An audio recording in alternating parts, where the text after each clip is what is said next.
Wait పని అలవాటు sir.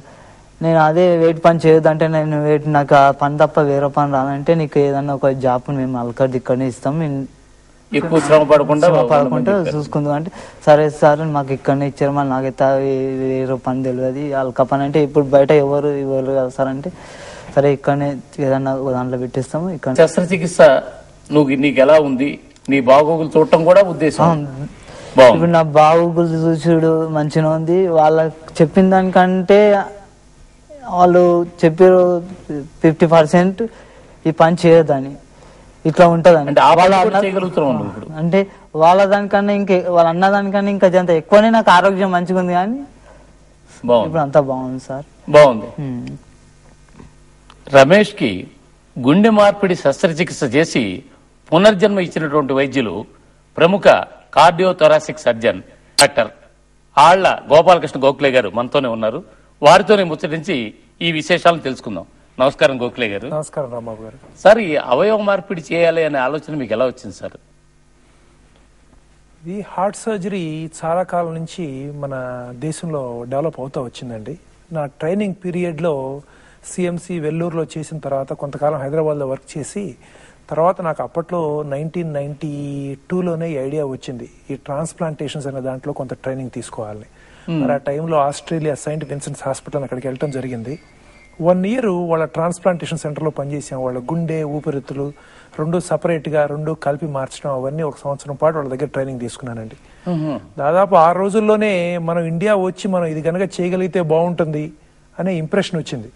కాకపోతే వచ్చిన తర్వాత 96లో వెనక్కి వచ్చిన తర్వాత మరి ముందర ఎస్టాబ్లిష్ అవ్వాలి, రాగానే మనం చేయాలంటే చాలా కష్టం. దానికి సరైన ఇన్ఫ్రాస్ట్రక్చర్ ఉండాలి, మరి సపోర్టింగ్ ఎన్జిఓ ఆర్గనైజేషన్స్ ఉండాలి, ఇప్పుడు మోహన్ ఫౌండేషన్ ఉన్నట్టే ఉండాలి, మంచి ఆసుపత్రి ఉండాలి, మరి దాతలు ఉండాలి, సరైన ల్యాబొరేటరీ ఫెసిలిటీస్ ఉండాలి.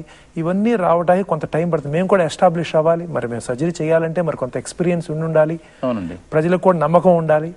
ఇదంతా చివరికి ఈ స్టేజ్కి దాదాపు 12 సంవత్సరాలు పట్టింది నాకు అనుకున్న తర్వాత. అంటే డాక్టర్ గోఖలే గారు, ఇందాక మీరు ఊపిరితిత్తులు గుండె అన్నారు, రెండింటిని కలిపి మార్పిడి చేస్తుంటారా సాధారణంగా? సాధారణంగా ఇంతకుముందు ఎక్కువ చేసేవారండి, కానీ ఇప్పుడు ప్రతి చోట కూడా జబ్బు ఉన్న వాళ్ళు ఎక్కువ అయ్యారు. గుండె ప్రాబ్లం ఉన్నాళ్ళు, ఊపిరితిత్తుల ప్రాబ్లం ఉన్నాళ్ళు, రెండు కలిపి ఉన్నాళ్ళు. మరి దాతలు తక్కువ అవుతున్నారు. మిగతా కంట్రీస్లో యాక్సిడెంట్ ట్రీట్మెంట్ అవన్నీ చాలా ఇంప్రూవ్ అయినాయి. ఇప్పుడు హెలికాప్టర్లో రెస్క్యూ చేయటం ఇవన్నీ వచ్చిన తర్వాత బ్రెయిన్ డెడ్ పేషెంట్స్ వాళ్ళకి తగ్గుతున్నారు, కానీ జబ్బులు మాత్రం పెరుగుతున్నాయి. అందుకని ఏం చేస్తున్నారంటే వీలైనంత వరకు రెండు కలిపి కాకుండా ఒక గుండె ఊపిరితిత్తులు, రెండు ఊపిరితిత్తులు గుండె 3 ఉన్నాయి, 3తో 3 సేవ్ చేయొచ్చు. ఈ 3 కలిపి ఒక్కళ్ళని సేవ్ చేసే కంటే అందుకని యూజువల్ గా 2 ఊపిరితిత్తులు ఇద్దరికి, గుండె ఒకళ్ళకి ఇస్తారు. కొన్ని పరిస్థితుల్లో మాత్రం ఒక్కళ్ళకే 3టిని వాడటం జరుగుతుంది, అత్యవసర పరిస్థితులు. మరి ఇప్పుడు మీకు ఈ రమేష్ ని చూసిన తర్వాత గుండె మార్పిడి చేయాలని ఎందుకు అనిపించిందండి? అంటే ఏ స్థితిలో ఉంది గుండె అప్పుడు? నేను పేషెంట్ చూసేటప్పటికి రమేష్ కండిషన్ చాలా బ్యాడ్గా ఉందండి. ఇప్పుడు ఏమవుతుందంటే ఆయన టాయిలెట్ కూడా నడవలేని స్టేజ్లో ఉన్నారు.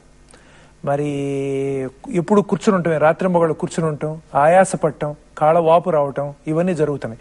మరి ఇవన్నీ జరిగినప్పుడు నా దగ్గరికి మొట్టమొదటిసారి వచ్చినప్పుడు తను మరి ఈ ఫెసిలిటీ ఒక్కటే, మనం గుండె మార్చడం ఒక్కటే ట్రీట్మెంట్ అనిపించింది, కానీ దానికి సరిపడా ఫెసిలిటీస్ అప్పట్లో లేవు. మరి ఆ రకంగా అమెరికా మళ్ళీ ప్రయాణం ఏర్పాటు చేసుకుని మరి అక్కడ మంచి సెంటర్కి వెళ్ళి ట్రైనింగ్ తీసుకుని వచ్చాం. వచ్చిన తర్వాత దాదాపు 5వ రోజు 6వ రోజు మనకి దాత ఒకళ్ళు రావటం జరిగింది. బ్రెయిన్ డెడ్ యాక్సిడెంట్లో బ్రెయిన్ డ్యామేజ్ అయ్యి మరి వాళ్ళ బంధువులు ఈ బ్రెయిన్ డెడ్ పర్సన్ యొక్క ఆర్గాన్స్ని ఇవ్వటానికి వాళ్ళు రెడీ అయ్యారు. రెడీ అయితే వెంటనే ఈ పేషెంట్ ఇంటి దగ్గర నుంచి పిలిపించి మరి వెంటనే చేసామండి. అంటే డాక్టర్ గారు, ఇక్కడ నాకు ఒక అనుమానం, ఇప్పుడు ఇతనిది పూర్తిగా చెడిపోయింది, ఈ గుండె పనికిరాదు అనే నిర్ధారణకు మీరు ఎలా రాగలిగారు? ముందల ఏదైనా గుండె జబ్బు ఉన్నప్పుడు మందులతో మనం ట్రీట్ చేయొచ్చు అనేది చూస్తామండి. చాలా ఇన్వెస్టిగేషన్స్ వచ్చినాయి ఇప్పుడు, ఎకోకార్డియోగ్రాము, యాంజియోగ్రాము, మరి ఇవన్నీ ఉన్నప్పుడు మనకి గుండె ఎంతవరకు దెబ్బతినేది చాలా క్లియర్గా మనం ఐడెంటిఫై చేయొచ్చు.